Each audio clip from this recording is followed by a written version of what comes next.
You like comic books? Comic books. Comic books. Comic books. Comic books. I'm quite keen on comic books. Movies. Movies. The movies. Stupid TV shows. TV shows. But what are some of your favorite TV shows? Can be enjoyed as video games, as TV shows, books, movies, the entire world. Wholeheartedly embrace the apocalypse. Let's start the show. Hello, everyone. Welcome to the Sunday edition of the Next Issue podcast, where we talk about movies, TV, and of course, our what is it called? Our forte, comic books. We love comic books here. So, how are you doing, Jeff?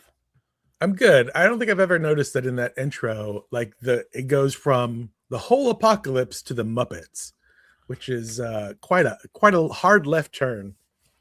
Yeah, watching the Muppets in the apocalypse would be fun. I think they would do well, like a Mad Max Muppets. I think so. They're equipped for all terrain. I think the Muppets. Yeah. Oh yeah. Totally. Totally. Speaking of Muppets, we have a new clip from our yesterday show because Jeff shared one of his favorite memories. And then I went back and I looked for that clip because I was like, I've seen that movie, but I don't know exactly. Like, you really nailed it too, like building up to the moment of like, there's only one person. So it must be really ingrained in there. It's 100% ingrained in there. Yeah. Somebody did comment because I said something about like I've never seen legs on a Muppet or something, and they're like, "Well, did you never watch anything?" I was like, "No, not really. I've only seen two Muppet movies: Muppets Christmas Carol and this one." So, but yeah, they don't do legs because he doesn't do. There's a little bit of walking that he does. I think they don't do working legs like in this movie. Like in there's moment. There's that one shot, yeah, but it's different because by then there was like a little bit of CGI and it was not it was like a layover shot. I understand them. I know the Muppets really well, and it's so well done in Treasure Island because it's like the background is all dark, right? So you could definitely have the puppeteers back there, and also like they've never had to move puppet legs, like. On a day-to-day basis, like they don't have to do that. So like that was a new thing they had to kind of learn. So that was fun. But yeah, go check it out. We had I thought it was a really great discussion on the best movies of 2025. I published my list, but we're working on a combined list that's gonna kind of like do an average of all our picks and try to put that in somehow with Matt. I just need to see if Josh is gonna send us that. But okay, but on today's show we got a few things that we're going to cover. We're going to start with some news that we'll be covering, and then we'll go into our previously on segment, and then of course a look ahead at what's coming up. So let's get going because I think this was big news. Sebastian Stan has been confirmed to be cast as Harvey Dent, who eventually becomes Two-Face in the upcoming Batman film from Matt Reeves. Jeff, what are your thoughts on that? I think it's amazing. Also, Sebastian Stan, wasn't he? What was that movie that he did where he had all the prosthetics and he was playing the guy that had a different man or something like that? Yeah. So he's got to be used to this, right? So he's going to be used to like all the stuff. Yeah, I think it's great. And then Scarlett Johansson's been cast, so you can have a Bucky Black Widow Batman a story is the merging of the worlds, I believe, which actually would not be a bad crossover. Black Widow, Bucky, and Batman would be a pretty good. And that's what I'm trying to figure out now, because I remember originally the talk of this Batman sequel was, oh, this is going to be a Mr. Freeze movie. And then we're all like, well, how's that going to work in this more grounded world? But now we have Sebastian Stan, who's going to be Harvey Dent. And I'm just trying to go in my head, like, what are some Harvey Dent centric storylines? And obviously the one that comes to mind immediately is The Long Halloween, because that's almost as much a Batman story as it is a Harvey Dent story. He literally is the other side of that coin of like investigating. And, you know, Nolan's Dark Knight very heavily borrows a lot from The Long Halloween. ultimately it's more of a Joker film, but there's definitely a lot of like little nods and things that they pulled from the Long Halloween. So I'm trying to like, are we getting another Long Halloween type of movie? It could be. It could be. We saw all because, and again, Scarlett Johansson been cast, and we don't know who she is. She could be Gilda. She could be. You were yesterday. You were saying she could be the Phantasm. The Phantasm, yeah, that was a big speculation. And you said that, and it's been a while since I've seen Mask of the Phantasm. Was Harvey dead in that one? No. From what I remember, yes, but the whole animated series is kind of a blur in my head. Like it's all combined, so it's hard for me to parse those things out. But yeah, I don't know. I think it would work. I think that's something like because Harvey is definitely a. This is live for Alexis in the chat. This is live. But if it isn't, we knew that question was coming, and we knew it was coming from you. We are actually future tellers. We pre-recorded different things saying this is live. So yeah, thanks for watching live. Anybody that's watching us right now. So yeah, I'm from the Long Halloween to the Phantasm. Like, there's really a lot, but I remember Harvey. He's just friends with Bruce in real life. Well, not in real life, in the comics, right? Before anything happens, they're just friends because they're buddies. High society, and they grew up, and they both want what's best for Gotham as well. So the Phantasm could come into that like socialite circle, right? And her persona, like her non-Phantasm persona. Yeah, so it could all really be tied in together. Maybe there's a Tommy Elliott element that gets added on later on. I think Hush would be really cool. I hope that Sebastian Stan goes as big as Tommy Lee Jones. That's my hope. Even though it's grounded, even though it's a grounded Batman universe, give me loud Two-Face. I think that would just be for me. Everybody else would hate it, but I would love it. Yeah, so we'll see. But let us know in the comments if you're watching live or later on. What do you think Sebastian Stan's role? How does that affect the movie going forward? What do you think we still have a long way to go? I mean, the script is done, but this movie won't come out till like October of 2027. When does it have they announced a shooting? They're starting to shoot later this month, or I guess in February. But what I was gonna say is Sebastian Stan, I guess he's done with his stuff on Doomsday. Does this mean he doesn't have to shoot anything for Secret Wars? Because he's going to be tied up doing Batman stuff. What does this mean for the Winter Soldier? What does it mean for the Winter Soldier? Is it time to finally take the Winter Soldier out? Is he done with Marvel? They're probably, I mean, Marvel's so adept at shooting around people. They're probably like, yeah, we'll catch you. Like, we can shoot your stuff like in 8 months.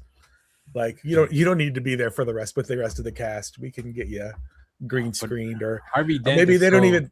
Yeah, he's so clean cut. He can't have that Winter Soldier hair. Oh, well, he hasn't had that. Did you see the wig in Thunderbolts? That was. Oh, that's right. Yeah. He doesn't need that.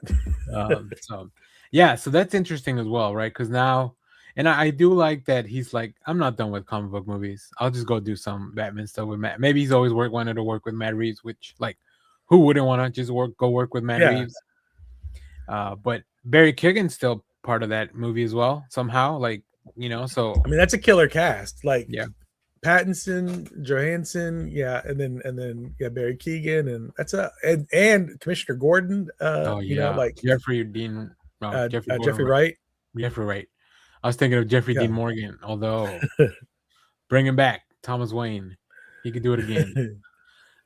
So yeah, exciting stuff. All right. On to our next set of news. This is something kind of weird and kind of dumb, but I saw the headline yesterday on Instagram and I was like, I gotta go dig into this. So a university in Mexico is set to start its first anime class in a surprise move. I'm reading from comicbook.com. Big shout out to Evan Valentine who put this article together. The University of London in Mexico, which is like, okay, hello. Why does the University of London need a Mexico branch? But whatever. They're planning to open a new course titled Psychoanalytic Analysis and Film Criticism of Evangelion. Evangelion as a Mirror to the Unconscious. This is a 7-month course. That's a long time for a college course. A 7-month course. Holy Yeah. cow. Would you sign up Yeah, for that that? is no, not at all. You don't want to. That's a lot of. That's a lot of. the world of Evangelion. No, that's too much Evangelion for me. I'm just not that person. But would you? I mean, yeah, I would. I mean, yeah, I would kind of like to dig into that.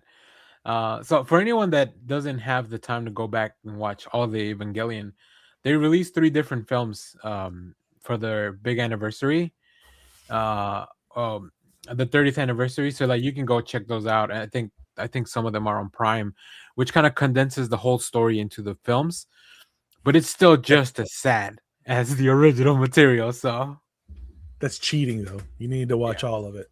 That's like reading Cliff's Notes. You need to suffer through it all.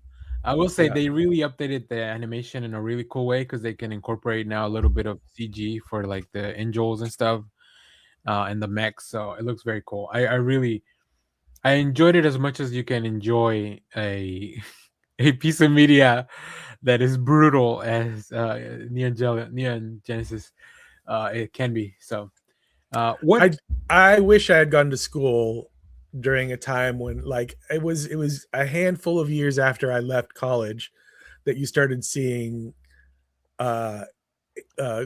courses on comics and on media stuff like that we follow, right? Yeah. I mean, like my school had like movie classes and stuff like film history and whatnot, but like for pop culture stuff, you'd get laughed out of the university. And so, but now they're all over the place. Like major, all the big schools have like some kind of pop culture class of some sort. Come on, ponies, y'all need to chill out over there. Yeah, really.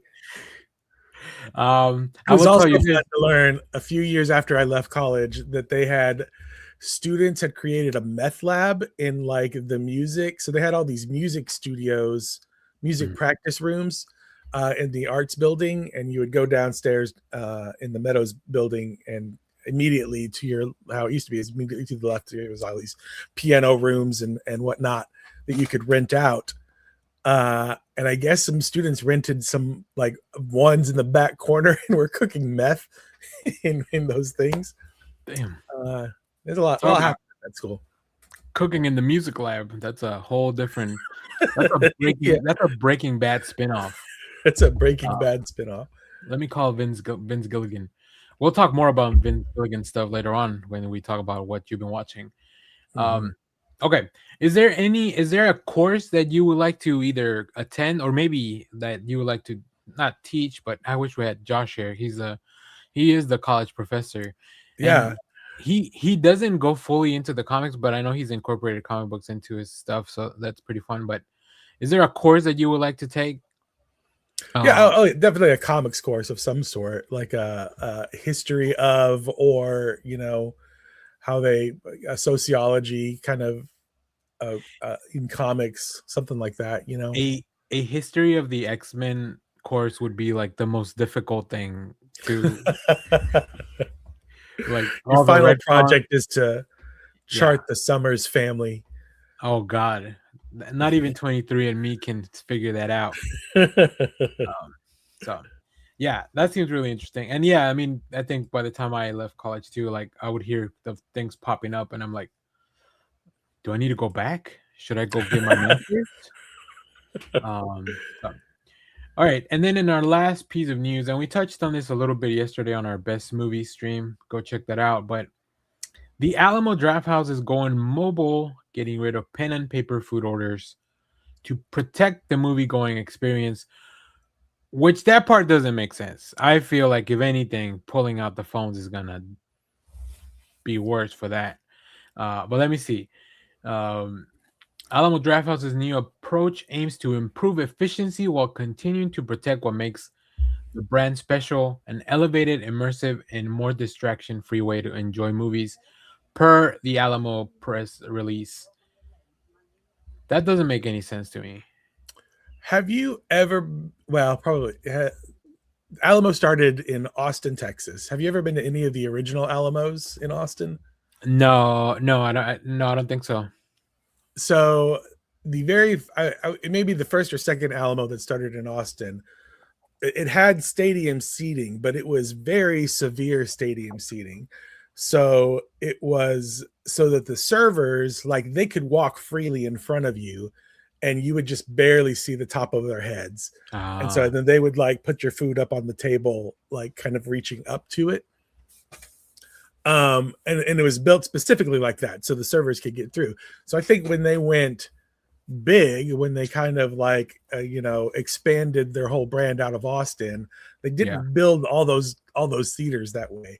So people would, they're walking in front of you and dropping stuff off and whatnot, which I think is what they're trying to fix, but they're doing it in the worst way possible. I just don't understand. Like, I just don't. I don't understand. I think so. The main problem, I think, is that their whole thing is like, phones are away. You have to put your phone away.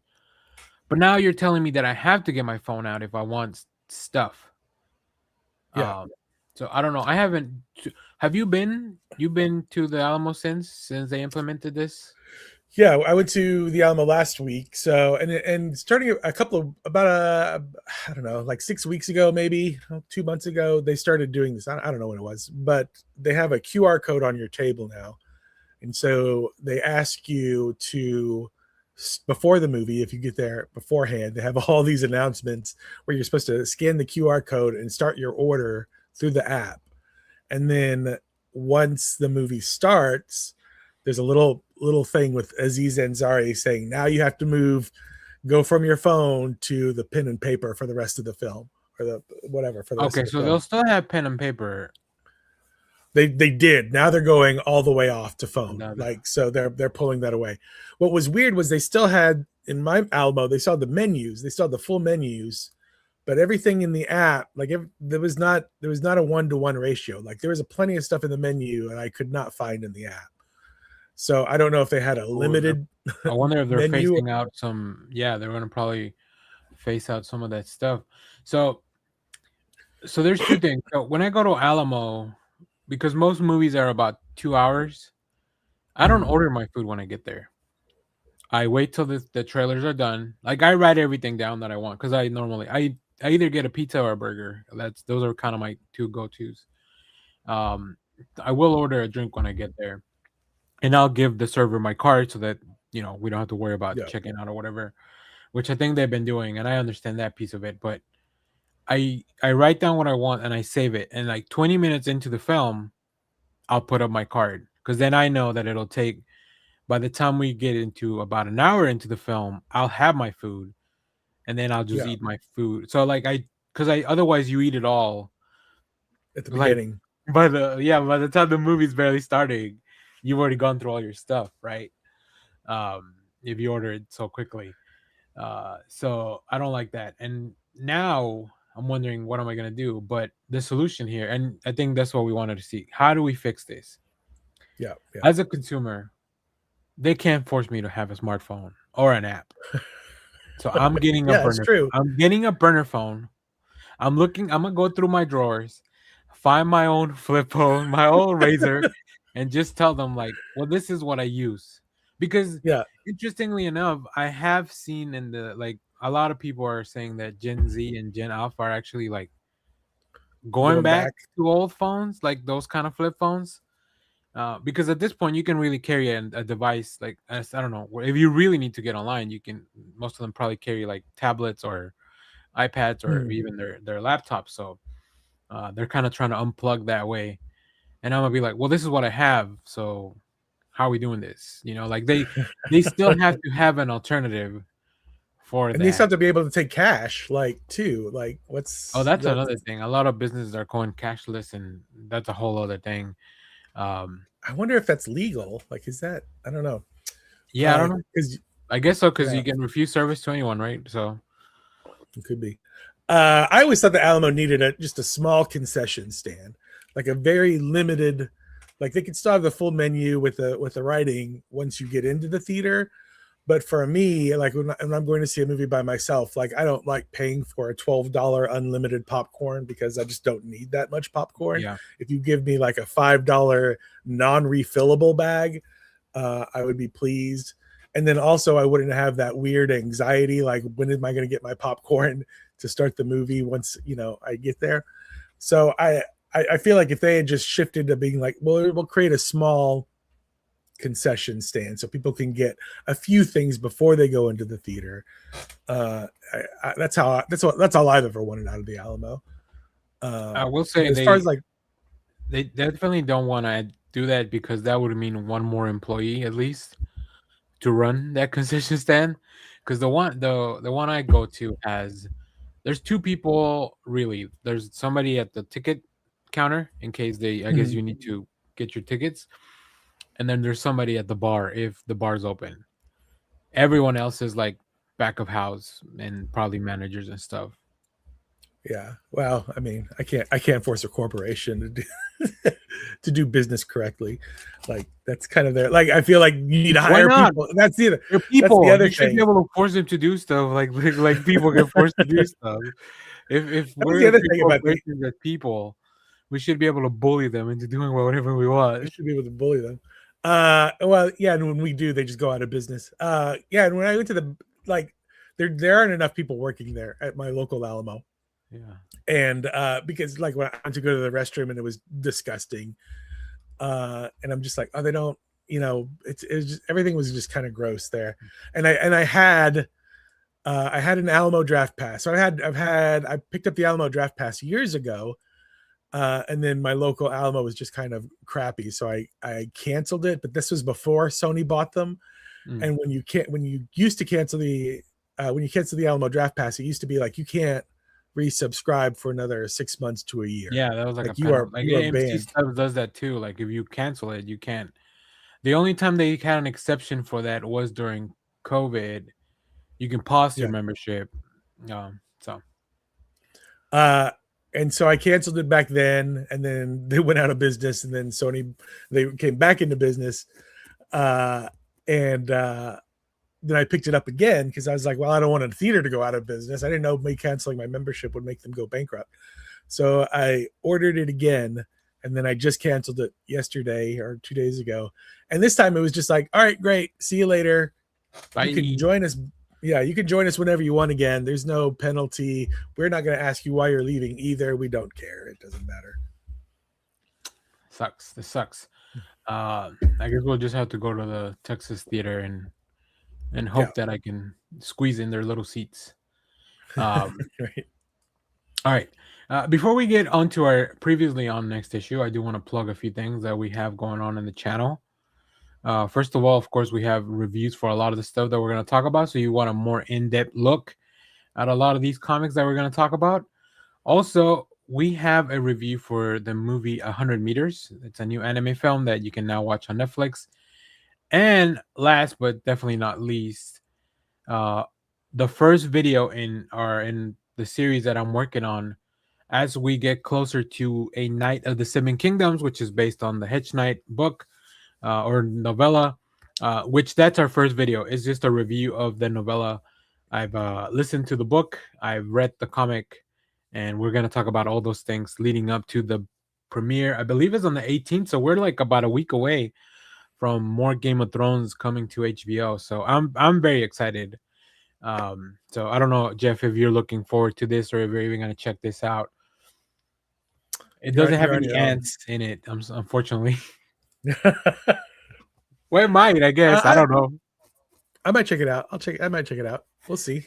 It's a cool. I will say this is the most disconnected story that I've read in the Game of Thrones lore. It's really just like this is like their street level, if you will. Story. Okay. So it's pretty. So Game of Thrones was when it started was a couples show for me, and I am not with that person anymore. So I stopped watching Game of Thrones. I lost the HBO membership in the oh no.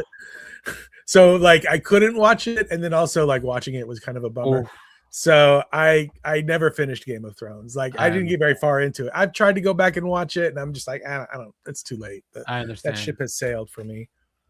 Okay. Well, we will now get into our main discussion here with our next previously on next issue segment. I only have one thing that I watch. Well, I watched a bunch of things, but it's all like TV. That TV's coming back.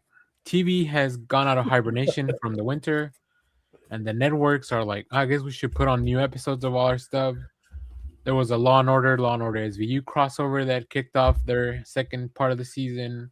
Doc is back on Fox. So all of my shows are coming back. Abbott Elementary is back from their winter break as well, and now they're teaching at a mall. So go check out how that happened. But the one thing that did kick off immediately, and this is another HBO thing, the Pitt season 2 is back. Oh, the Pit. Oh my god! Have you seen the Pitt? Are you a Pitt watcher? Are you part of the Pitt crew?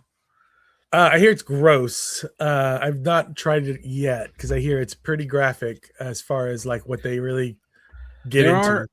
There are so throughout the week I put it back on because I got a chance to just work from home all week, so I had it on in the background just to kind of refresh myself. And I was watching a lot of their videos of the cast and crew talking about the upcoming season, and I'm like, I should just rewatch it. I should just rewatch the thing.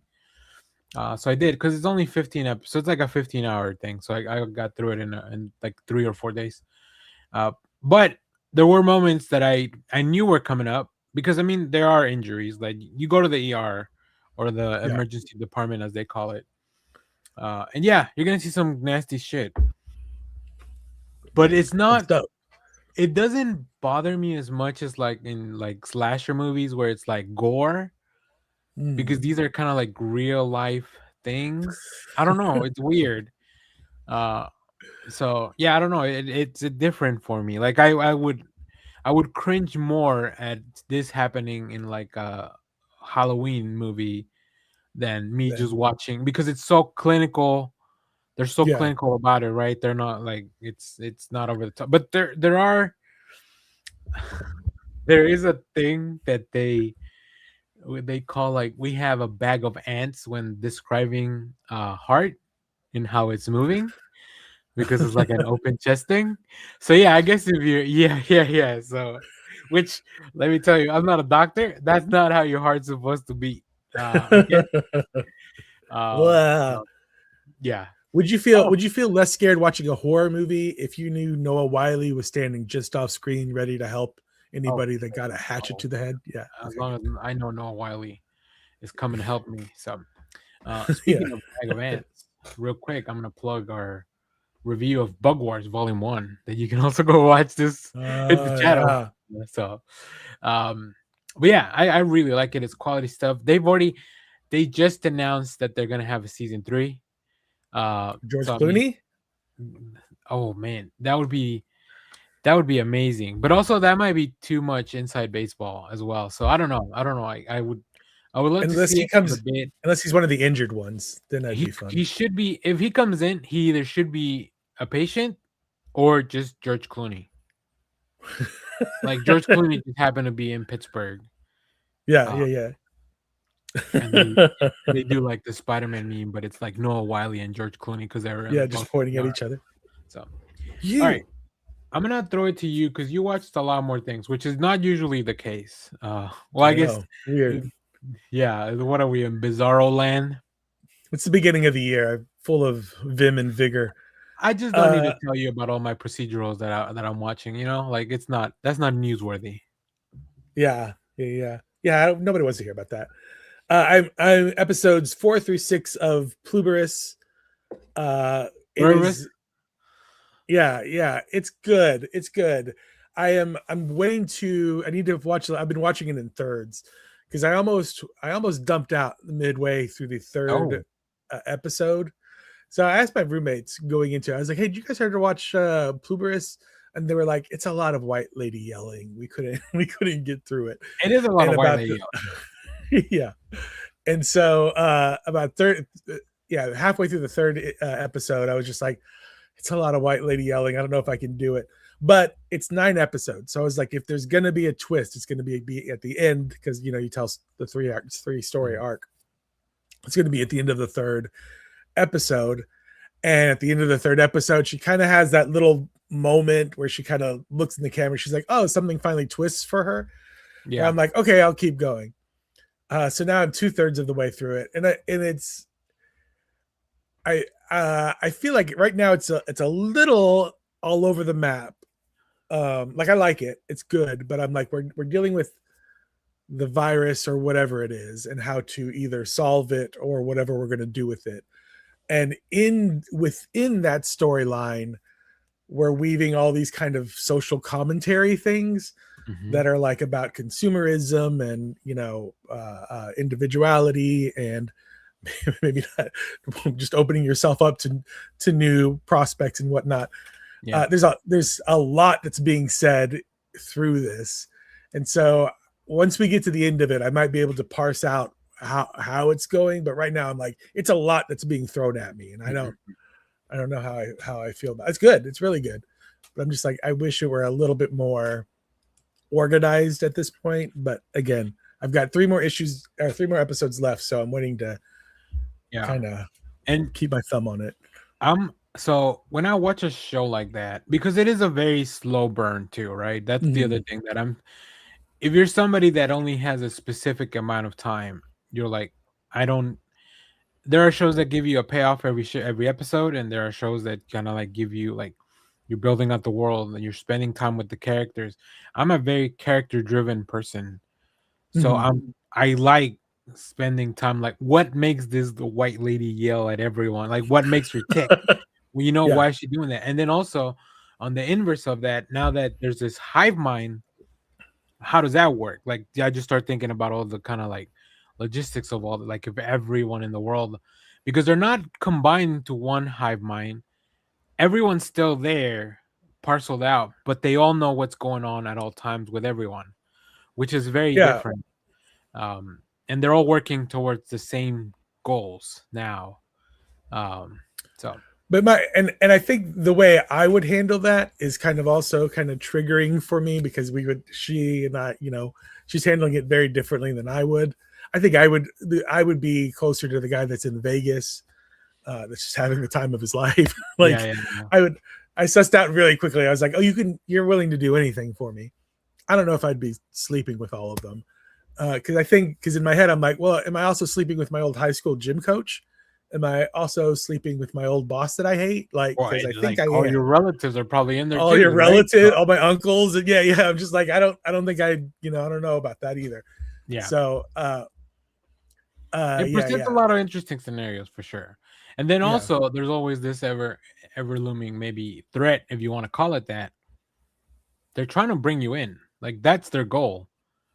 Right? It's not like you can just keep doing that forever. So, like, how long can you kind of keep getting away with that kind of stuff? So, yeah, I'm looking forward to seeing when I guess we'll talk about it. I think we plan to do just like a whole thing on the whole show. So maybe that'll be a February item where now that once you get through it, we can all watch it. Because I know Clay's seen it, and I don't know if Josh has seen it, but we'll figure that out. So, okay, I'll watch the final 3 episodes this week.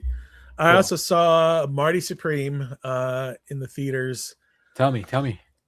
I did not like it. Not a fan. Timothée Chalamet does a great job acting. Everybody does a pretty good job acting in it.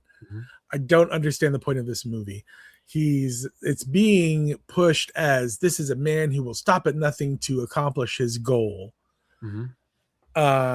And he does awful things. Like it's not like I work hard, like I work out hard or whatever. Like he is detrimental to everybody in his life. And there are other people in his life that are also bad people.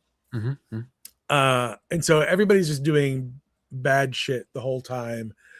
And just so Marty can become a good ping pong player. He doesn't, and I don't want to spoil anything. The big climactic ping pong match at the end is an exhibition match. He plays that match to try to get himself into a larger tournament. Sure. And I don't know what the resolution for that was, and maybe they said it in the movie and I don't remember it. But so that I feel was left open, and then the movie ends with like a big song, like a big happy '80s song, and another big moment for Marty. And I'm like, he did not earn that moment at all. Does he I don't get think his Breakfast Club ending or the he gets freeze his frame? Breakfast Club ending, and I'm just like, he didn't earn it. Like that is an unearned part, like an unearned ending for him. And Yeah. and it does this was my complaint with Stranger Things, is that it's trying to give you it's cheating its way out. So it's like, here's the happy song at the end of the way thing. out. Yeah. It's so trying to feel high good five you about on it. the way out. And I'm like, that's a cheat. Yeah. And I'm like, he didn't learn anything. Marty didn't learn anything. We didn't learn anything as an audience. It's not a cautionary tale in any way, shape, or form. And I feel like people are reacting to this like, no, he was awesome because he got, he did anything he wanted to do just in for whatever as well. It felt like it. Honestly, I was like, there's a little bit of like bro Andrew Tate swimming through this movie that I'm just like not here for. I think that's a little bit of, so I'm not a big Safdie person, either of the guys or when they work together. Mhm. So I was already a little bit wary about this. Obviously, I like Timothy Chalamet. I think he's a fantastic performer. And the premise seemed crazy. Like, I'm looking on Letterboxd. This thing has a 4.3 average rating. So maybe It's like tearing it up. People are loving it. Yeah. You need to go log yours to like, ground it a little bit. So yeah, I think this is a specific movie for a specific audience, and I think I'm just gonna wait for it to be on streaming somewhere to watch this. I don't feel like this is something that you would need to go watch at the theater, anyways, right? Like, it's not necessary. I don't think it benefits. If I can watch Balls of Fury at home, I can watch Marty Supreme at home. Balls of Fury is a much better ping pong movie. It's definitely more about the ping pong, even if you kind of oversee all the elements that haven't probably aged very well. So there are some cool shots. Like, technically the film is very good. Yeah. I think technically it's just the story, and it's just, I'm like, I don't understand what the point of this movie is. What is your movie trying to say? That was kind of my thing with like One Battle After Another, right? I can see that it's a very technically proficient movie. It's just that a lot of the elements of it didn't vibe for me, so I can see that. Yeah. So the duality of the film watcher, but hey, we don't do this for a living. So, all right, let's talk about the thing that we are a lot more adept, I think, to talk about, and that is comic books. I don't have any old comic books actually, other than Bug Wars. I did read that, but you can go check out the review. Have you? Did you ever get through Volume 1 of Bug Wars? I think you did, right? Oh, I loved it. Yeah, it's great. Yeah, and they have a special coming out soon. Yes, I think not this week, but next week we got the Spider Witch special. With that, I don't know what it is. Word cover.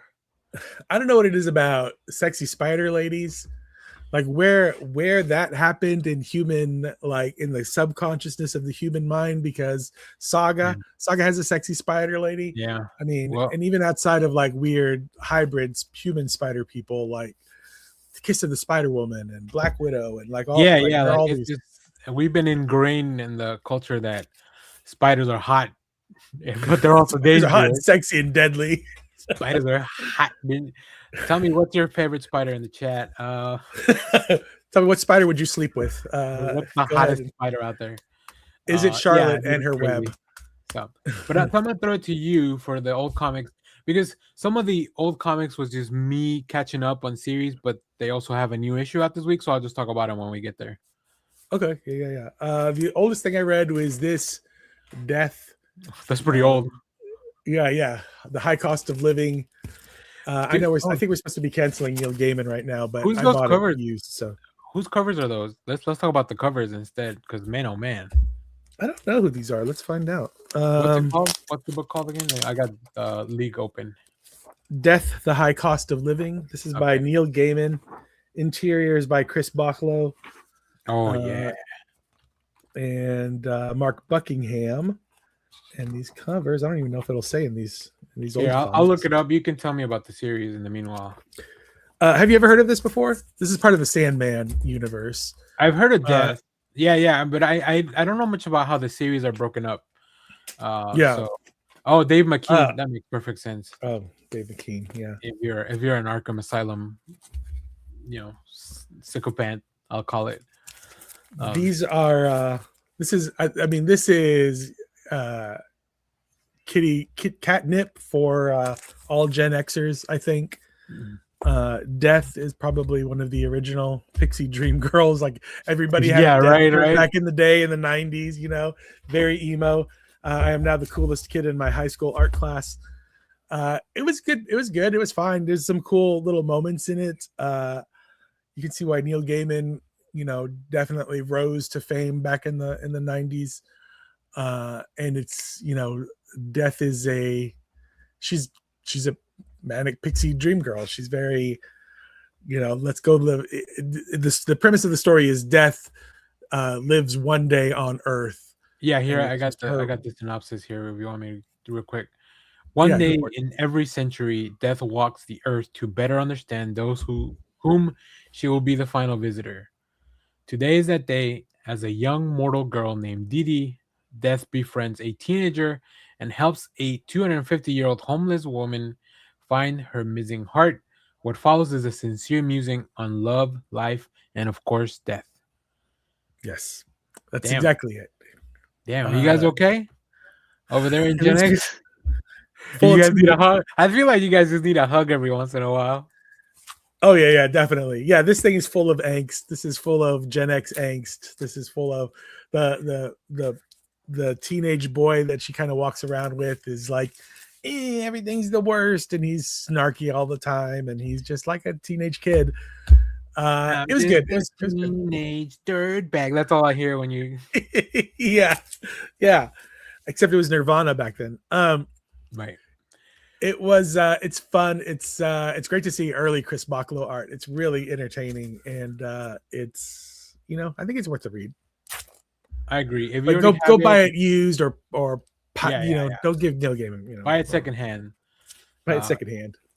Jeff will scan his copies into the ether. Yeah. Cool. What is there anything else old or everything? That's the only thing worth mentioning. Old. Okay, cool. Well, let's go through some of these. I got a bunch of stuff, so I won't go into detail into a lot of things, but we'll just go one on one.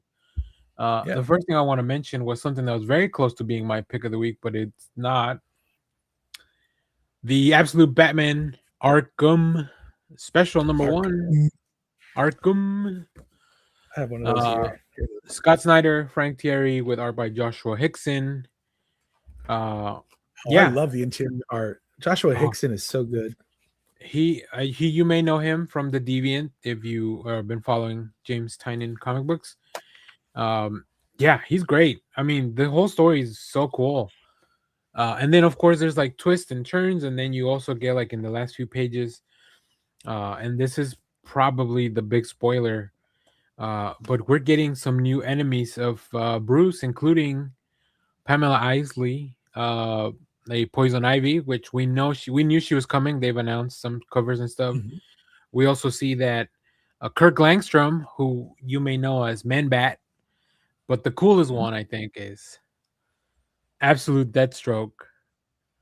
And I'm just my Deathstroke. I know when Jack or whatever, Joker, whatever you want to call him, he's like, my Deathstroke. I'm like, how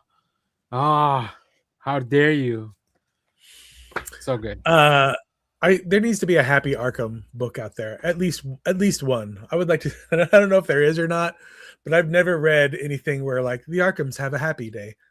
It's always somebody getting murdered. Where they didn't create an asylum. Instead, it's like, I don't know. I can't even think of what like Arkham Ice Cream Shop. I don't know, something happy. Yeah, the Arkhams just had a little convenience store in the neighborhood, and it's thriving. Arkham Grocers. Yeah, but even then, like, because I was thinking of an anime called Sakamoto Days, where a retired hitman for the Yakuza, he's like, I'm done killing, and he just goes and becomes he marries his girlfriend, and they're like, We now run a convenience store, and then the life catches back up to him, and it's really fun. So even at convenience store, you can't have a happy ending. Nope, not even then. I read FML number 7. This is still continues to be great. This feels like it could have been like a fun TV show or maybe even a movie or something. Which it still could be. I mean, Matt Fraction probably got connections to be like, hey, my wife? Yeah. My wife? I did post a little clip about what we talked, because we talked about FML last week when we took a couple weeks ago when we did the survey results. Maybe that was last week. I don't remember anymore. But yeah, I mean, Kelly Sue DeConnick saw it at least. I don't know. She shared it on Blue Sky. So I don't know if she saw it, but we love your book. So yeah. Oh, we love your book. Yeah, we love your book. It's all over, like it's got so much going on. Yeah. There's a murder podcast and there's a murderer and there's this one has I love the zine at the end of every issue, and they have like a little deleted scene in the back of this one where they were like, oh, we just couldn't figure that, whatever, but it's a great book. Yeah. All right, next I'm going to talk about the latest issue of The Twilight Zone. I love that cover. I got the Francisco Francavilla. I wanted the main one because I love James Stocco's art, but by the time I got to my shop, they didn't have the main one. First of all, if you pick this up, it comes with a little sneak peek at their upcoming Smile for Camera book. So that's pretty cool. But also, I mean, James Stocco here. Let me find the page. Like, just James Stocco's art is like on a whole new level. It's all about this relic that these two groups are kind of fighting for. Yeah, it's incredible stuff. Oh, here's the Stocco cover that I missed out on. I mean, I'll still try to find it, but yeah, I love the Twilight Zone anthology book, and I'm very excited for the next two. I picked up Absolute Green Lantern number 10. It still continues to be good. Still fleshes out the Green Lantern universe in a new way. We get an introduction or the hint of an introduction to a new character. It's one of those books that when I pick it up, I'm like, I think I'm about to cancel this book. And then I read it and I'm like, I'm back in. You brought me back in, Al Ewing. Yeah.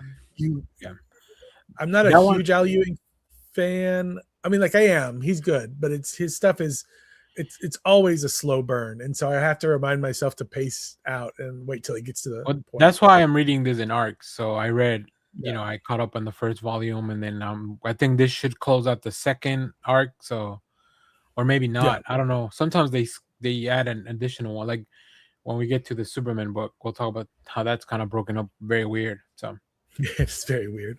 Well, I guess let's talk about it now since I brought it up. Where's my? Oh, here it is. First of all, what a cover! Oh yeah, holy beautiful crap! For the video, I just made the cover. I didn't even add anything to it. I'm like, this is gonna speak for itself. This is the beginning of a new story. Funny enough, I don't know what happened in the Battle of Kansas. I need to read that arc. I mean, I kind of know now based on what's happening in this book. But look, and then we have a guest artist, Juan Ferreira, who was doing Ninja Turtles with Jason Aaron. That's what it is. I was like, is this a different artist? Because this looks completely different than. It's a guest artist for this issue, but look at this page. Yeah, it's great. The artwork is so good in it. And now he's in the blue suit now because of whatever happened in the last arc. He's not wearing the black suit anymore. His computer's kind of gone for now, at least. Yeah, I love it. This is like, they've done issues of Superman where it's like, what's a day like in the life of Superman? But this is now the same for the Absolute Superman. Yeah. And they tease you at the end with, if you remember from the Absolute Justice issue, they're like, oh yeah, the Hawkman in this world is a fucking nightmare. Yeah. That's what I thought too. I was like, oh, is that the Hawkman from like, because he's what? Well, because did you read the Absolute Justice? Yeah. No, I know what you're This talking about. Yeah, for those that haven't, and I guess slight spoiler, this Hawkman killed Oliver Green. yeah, That's why the absolute the absolute Green Arrow book that we're getting later on is going to be a different person on being Green Arrow, because Oliver Queen is dead. he's not around anymore. I also like that they're hinting at the two romantic relationships, because both Lana and Superman is completely like, I've got my own things going on. He's not even on that level of thinking relationships. Yeah. But you can see both of them trying to be like, hey, you want to get coffee or something sometimes, and then he runs off to go save something. I like those little things. I also really like the idea, which is kind of a nightmare as well, that he hears all the yelling. Like, he doesn't get a moment of peace. And unlike the regular Superman, he goes and just into the sky and screams it off. Like, he takes a moment to, it's kind of the equivalent of like screaming into your pillow to like let out some of your frustration, because he's kind of by himself, right? Superman has his whole family and everything, and Batman and stuff like that. He has other people to rely on. This one, Absolute Superman, doesn't. The only thing he had was his computer, and now that's also gone. So he has Lana and his neighbors and the people of Smallville, which appreciate what he's done for them, which I want to go back and read once volume 2's out. I'll probably do that so we can make a video about it. But yeah, I really like it. Jason Aaron, look at that! What a talented writer. And I think because he's older, because he was like a teenager when he crashed into Earth. Yep. It's more as if we had Kara instead of Superman at all. Because he's like, he doesn't feel the same connection to the Earthlings that normal Clark Kent does. He didn't grow up. Yeah. So they're all just foreigners to him. So it's much more along those lines. It's this issue really did a lot for the ranking of this in the Absolute line for me. So. It's another, so like Green Lantern, it's one that I pick up and I'm like, I might end this soon and just stick with Wonder Woman, Batman, and Martian Manhunter. But again, I read it and then I'm just like, I'm back in. I'm hooked at the end of every episode issue. I think that's a very specific talent that a lot of these creators have, of like, because in your head we read so much stuff that you're like, oh, that can't be that. Oh, we read so much stuff that we get excited about, and by the time because it takes a whole month to get to the next thing, or maybe even sometimes longer because we're waiting for like the arc or whatever. You're like, maybe that wasn't as good because I'm not reading it week to week or month to month. But then you go back and read it and you're like, no, I was wrong. I'm an idiot. They're just slower burns. Nova Centurion number 3. This continues to be pretty good. Jed MacKay does write individuals with small groups around him much better than a team. I don't know what the difference is. I guess maybe the main focus on one character. That's why you should check out his Moon Knight run. I keep telling you. I need to go back and pick up. It's a very similar structure of the character.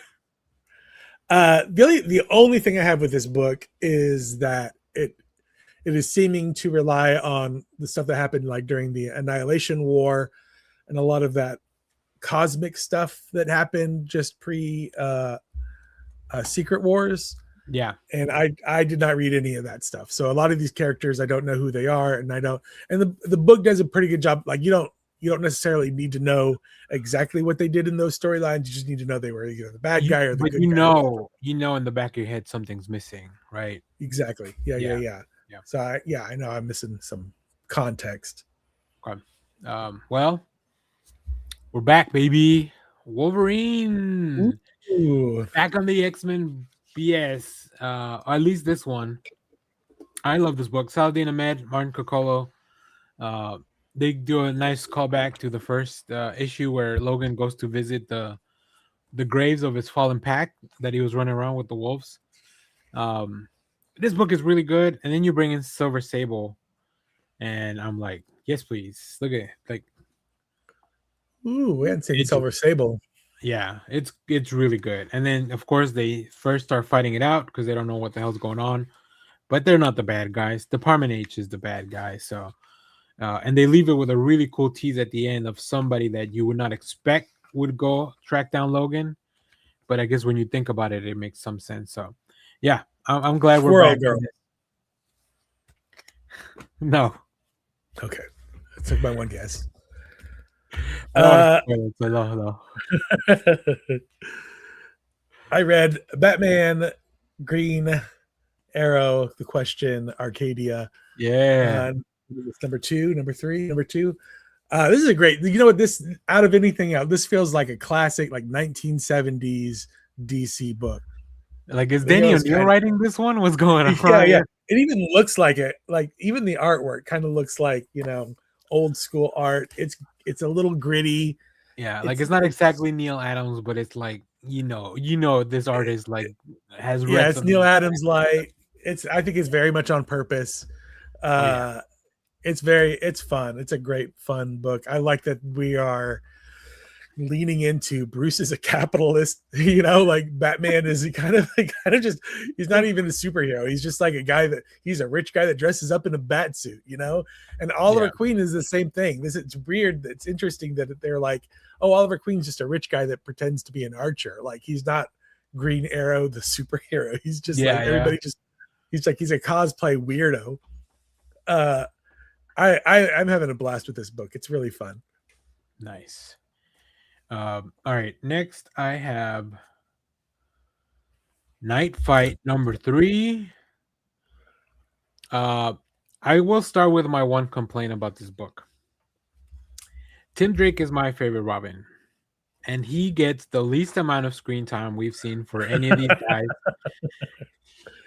But the redeeming thing of this is that I think this book and Joshua Williamson confirms that Tim Drake would make the best Batman. Any of the Robins, which has always been my thing. I always think I think that he would be the best one. He has pretty much cleaned up the city.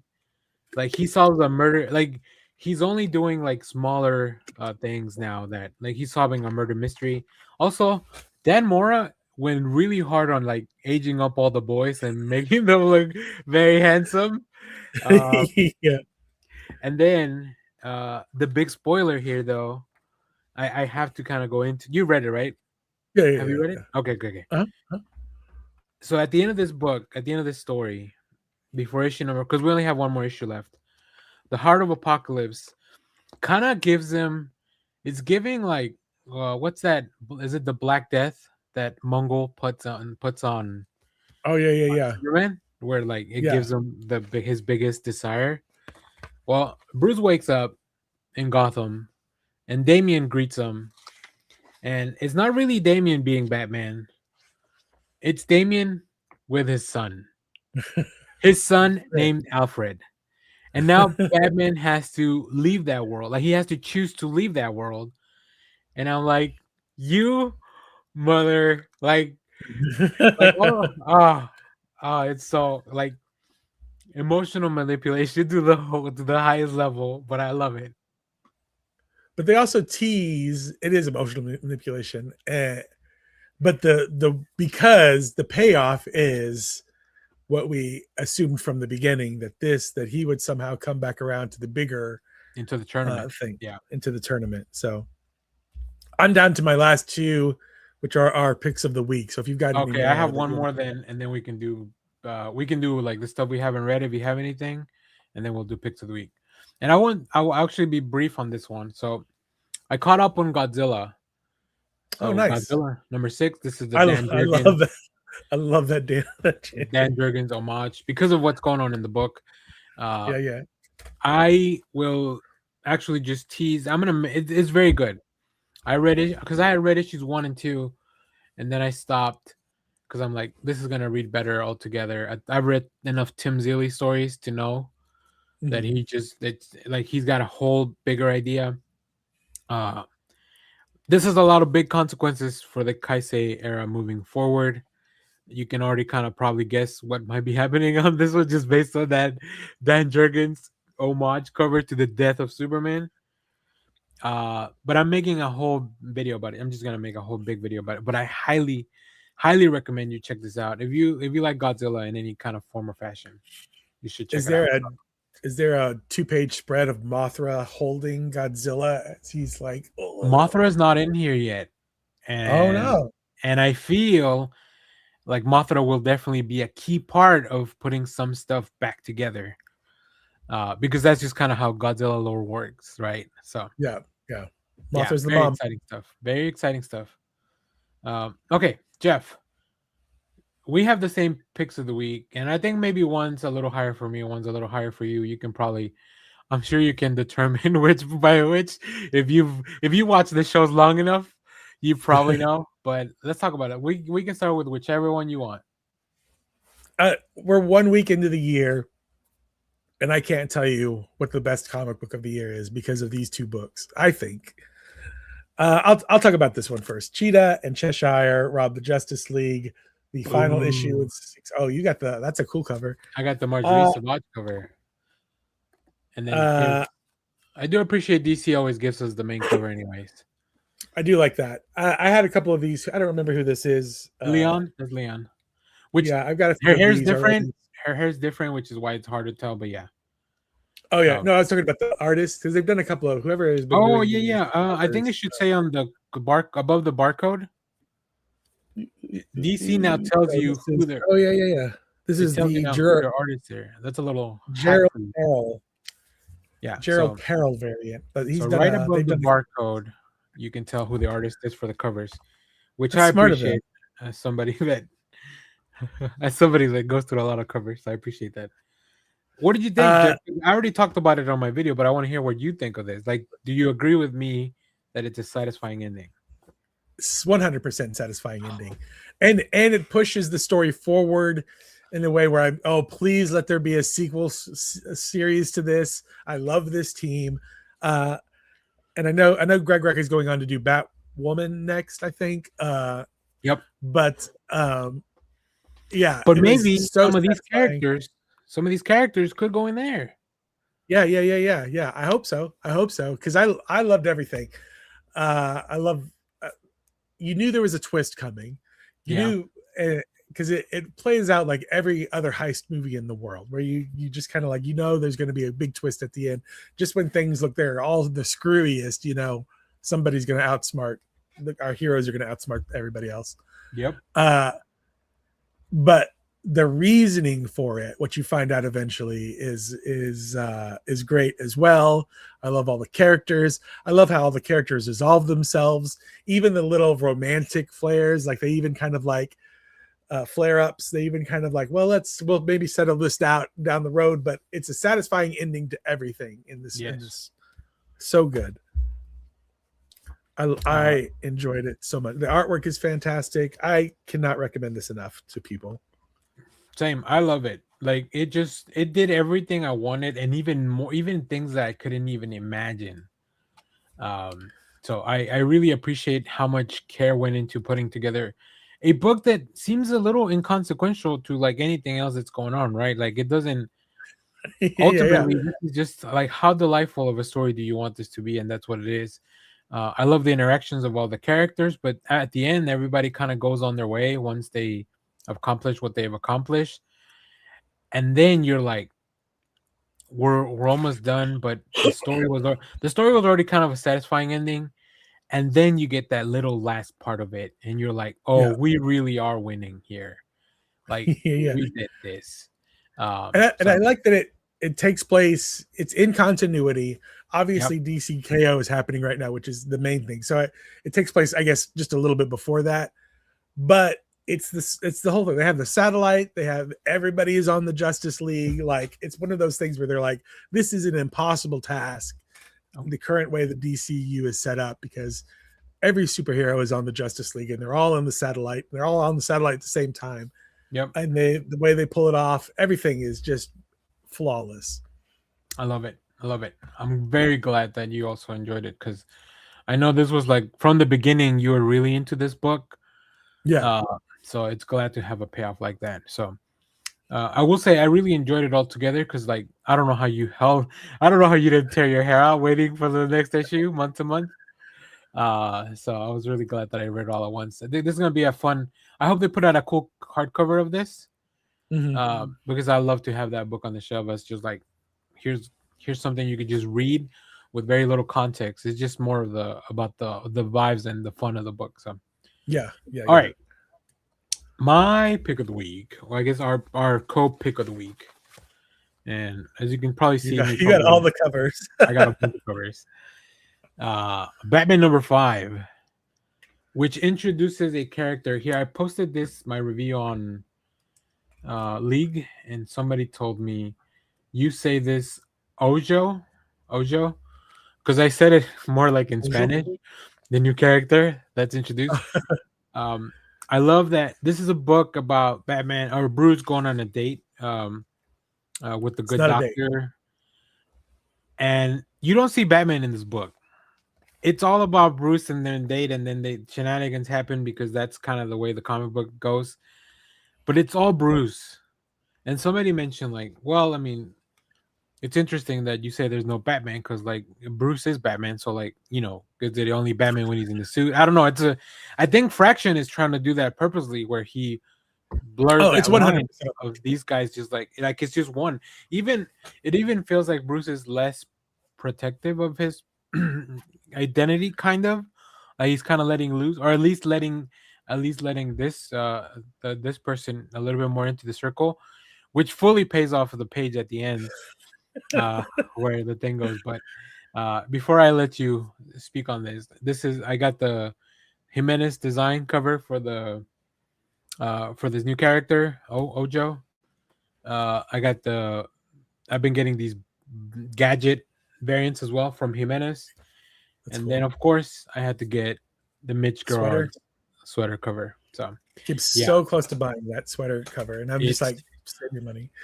Let me see. Look at that. Yeah. It works. Totally works. I'm Batman.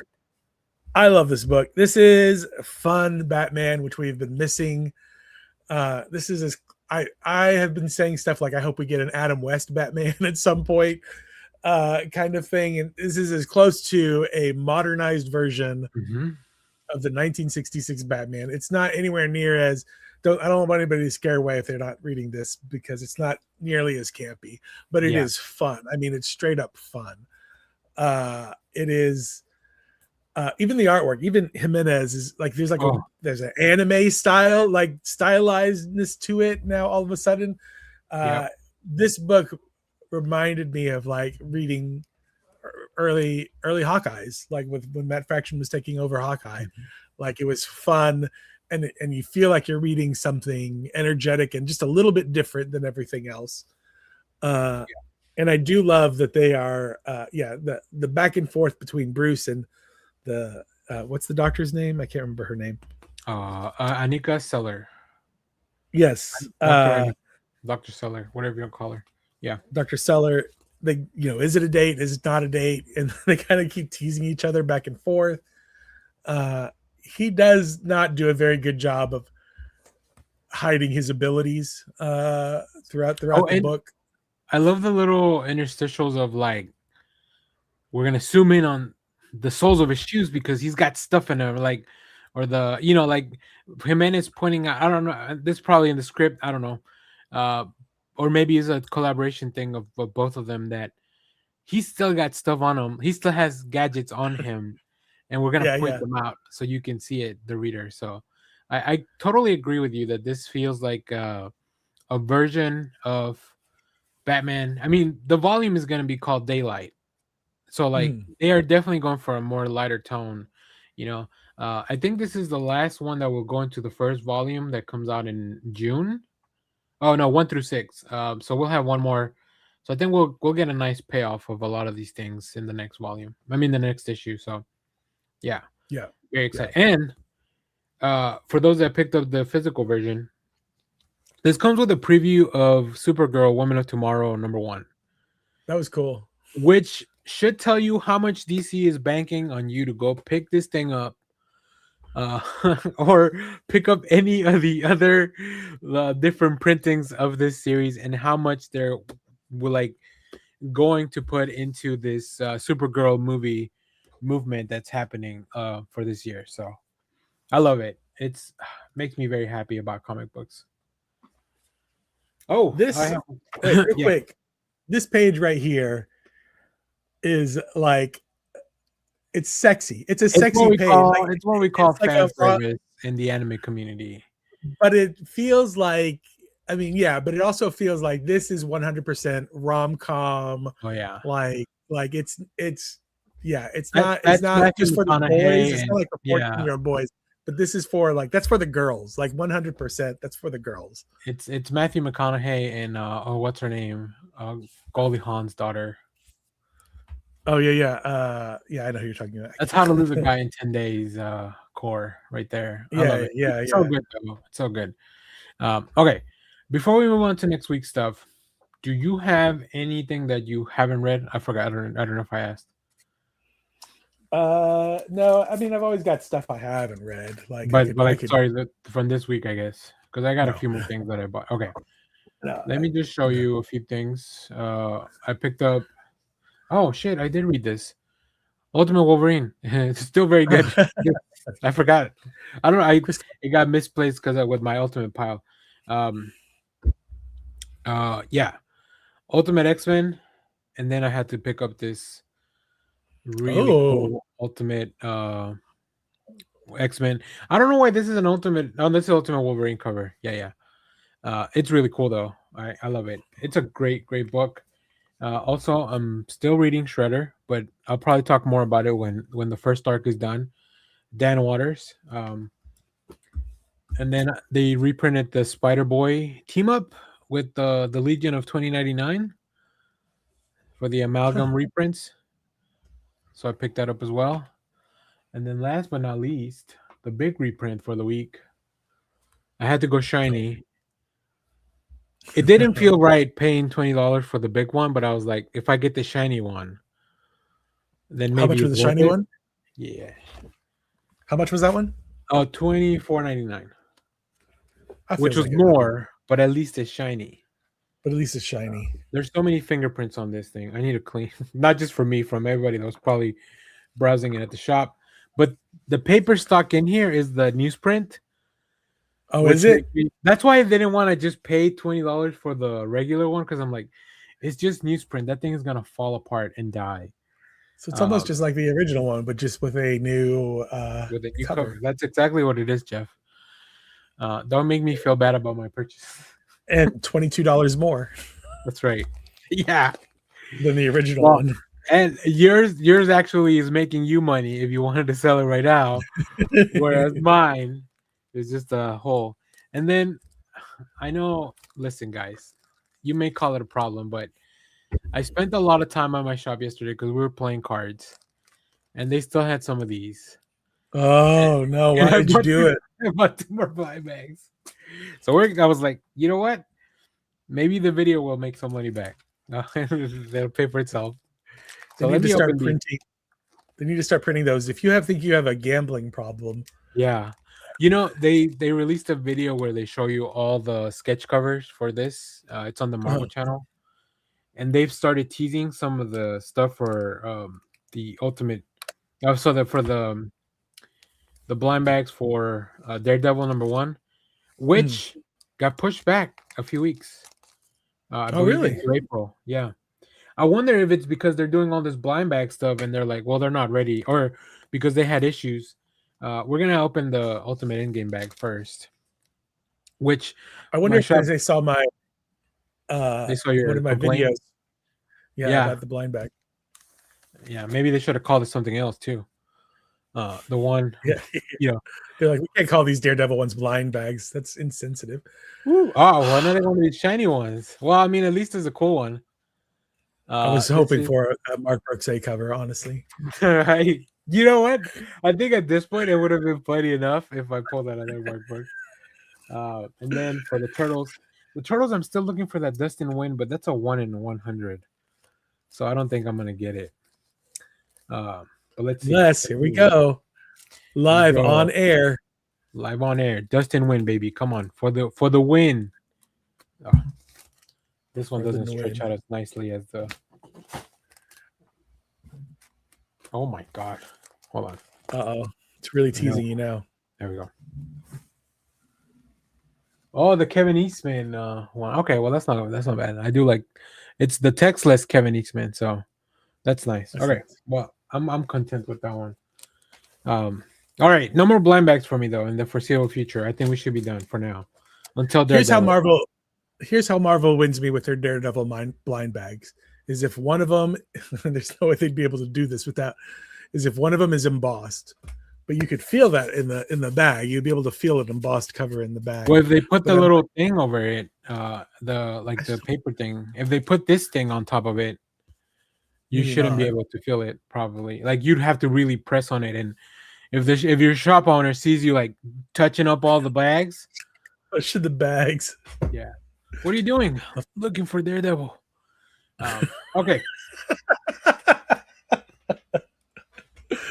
See how fun it would be? Yeah. See how fun? You're right. All right. To close out the show, we are going to go over our poll list for next week. We'll start with Jeff since his poll list is shorter than mine. All right, here we go. Okay. So you have Action Comics 1094. Superboy goes to war, apparently. Time for it. What is Mark Waid doing? Amazing Spider-Man Torn number 4. I believe the penultimate issue of that series. The Avengers 800 or whatever it is. Avengers 34/800. Let me see. Yes. So is this oversized? Oh yeah, 48 pages of Avengers. I hope you're ready to pay $8 for this, Jeff. Thank God it's a small week. yeah. Batman and Robin 29, which I'm really glad this book's still going, even though they're canceling it. So nobody's taking over after Philip Kennedy Johnson leaves. Okay, because now he's exclusive. So it's going to end with 30. Yeah, so it's just they're just gonna end it. Okay. Well, have you seen the pages? Have you seen the pages that the DC released for their crossover stuff for the KO special battles with Samantha the Bear fight with Sam and Lex Luthor? I saw that. I was like, get his ass, Sam, because it was like, yeah, the penultimate issue of Beneath the Trees Where Nobody Sees Rites of Spring. So there's one more after this, and then I can read the thing. Solid follow up. Very solid follow up. Yeah. DC KO number 3. Round 3 of this contest. I will tell you this. I've read it. You guys aren't ready for this one. Dreadnought War, part something from G.I. Joe number 17. I think this is the last part of the war. Part 5 of 5. So I'll also be able to catch up on this. Transformers 28 and The Ultimates number 20. Very exciting stuff. Very exciting stuff. Good week. Let me switch over to mine. I have a lot of the same stuff as Jeff. What did you have at the beginning? Oh, I guess I'm not picking up Spider-Man or Superman. Superman or Spider-Man. Avengers Bloodline number 1. This is a vampire book from Ignition Press. Expect a review for that later on in the week. Who's Cruel Universe, I believe. Huh? Who's the creative team on that one? For this one, it is B. Claymore and Mac Chatter. And there's a cover by Andrea Sorrentino. That's very cool. Okay. Cruel Universe, DCKO, Die Loaded. I'm buying the book, but I'm not reading it yet. I'm just going to read it all at once. Or at least by the volumes. Doom. I need to pick up. Yeah, you probably will need to pick up Dungeons of Doom. Free Planet. The Gargoyles, Darkwing Duck crossover. Expect a video for that. If you want to read it, I'll put it on a box, Jeff. Null is back. I don't know what to expect out of that because Donny Cates and Ryan Stegman really fucking nailed it. But this is by Al Ewing and Ninja Turtle writer Tom Waltz. So is Tom Waltz gonna start doing a bunch of Marvel stuff now?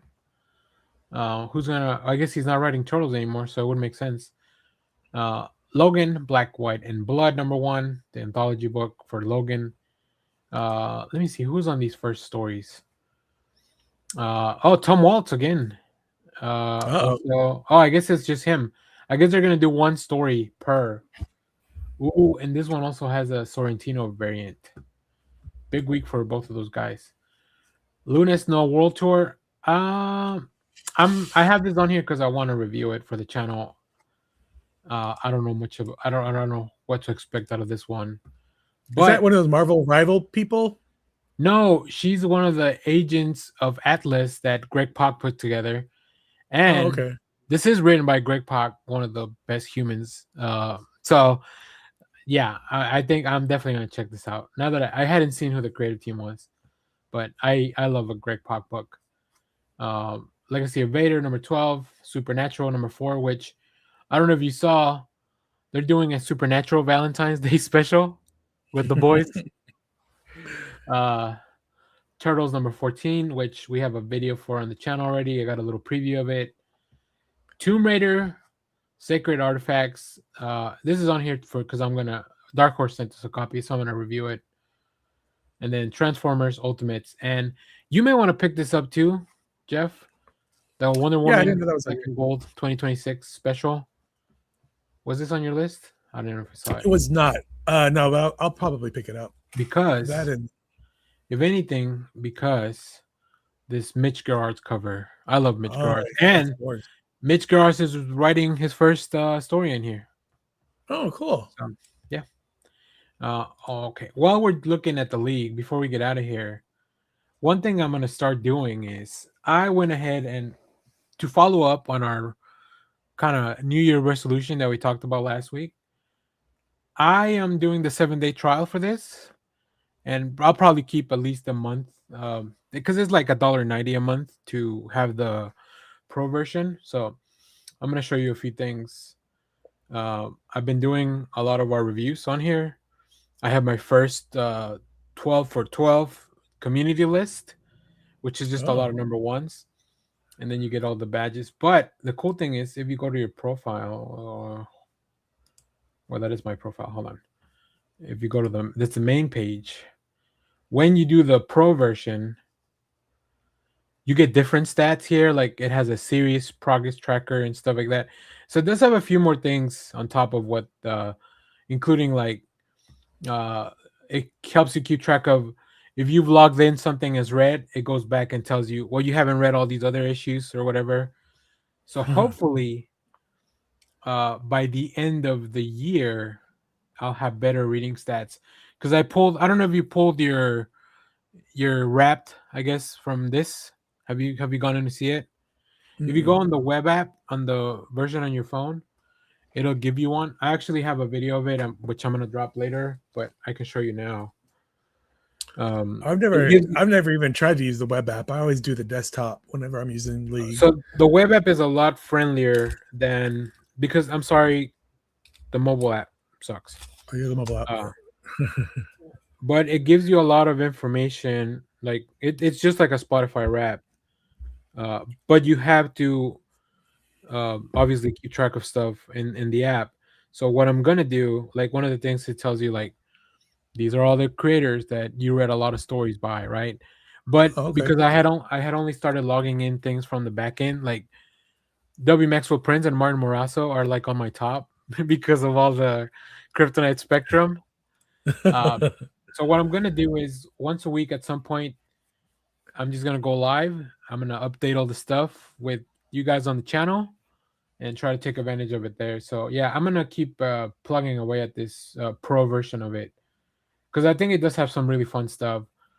The Patreon has a lot more stuff that is if you're trying to keep track of money, like how much your issues cost and all that, because it gives you values and key issues and all that. But that one's like $49 for like I don't know if it's a year or something. It's definitely a lot more than I want to pay for it, but at least I can throw a couple of bucks a month the way of the league because I love it. We use it all the time. So yeah. So stay tuned for that. It'll be coming to the channel. And to encourage me to actually log stuff on there, I just figure I'd just do it live on a stream. So all right. Jeff, anything else to close out the show? I am good. Great. I am good. All right, we're gonna call it there. Thanks to everybody that watched live. Thanks to whether you watched this on the mobile version. I do love that YouTube is allowing us to do both the mobile feed and the regular feed. Sorry for when I share my screen, it looks very bad on the mobile feed, but you can always come back to watch that on the regular feed. That's why I try not to share as much stuff on the screen right now, because I know it's kind of a pain in the butt. But yeah, stay tuned. We have a lot of cool videos. Like I said, I do a Godzilla video. I'm doing a Spider Go when Stacy Spider Goes, because I caught up on that Stephanie Phillips book, the Hedge Knight coverage, and a lot more stuff. So, alrighty, we're gonna get out of here. Thanks, everybody. Bye bye. The most important thing in life will always be Hail Bebo. Twitter loves you. Simon Center, get the fuck out. All right. Bye. Get out of here, you weirdo.